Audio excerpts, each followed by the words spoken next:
আমরা এককভাবে নির্বাচনের প্রস্তুতি নিচ্ছি এবং সেক্ষেত্রে আমরা 300 আসনেই আমাদের লক্ষ্য।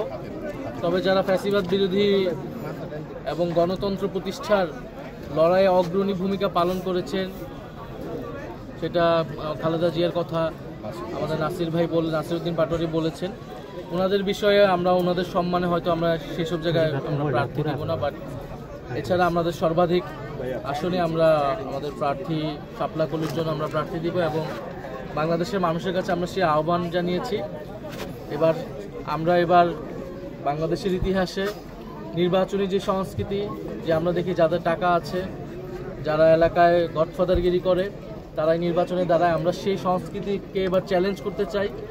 বরং এলাকার যে গ্রহণযোগ্য মানুষ, সাধারণ মানুষের পাশে যাকে পাওয়া যায়, একজন সাধারণ খেটে খাওয়া মানুষ থেকে শুরু করে এলাকার যারা শিক্ষক রয়েছেন, ইমাম রয়েছেন, গ্রহণযোগ্য সামাজিক নেতৃত্ব রয়েছেন, তাদেরকে আমরা জনপ্রতিনিধি হিসেবে সংসদে দেখতে চাই।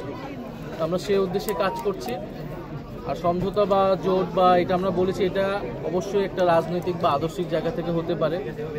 যদি সেরকম কোনো সম্ভাবনা তৈরি হয়, যেমন জুলাই সনদের বিষয়টা আছে, জুলাই সনদে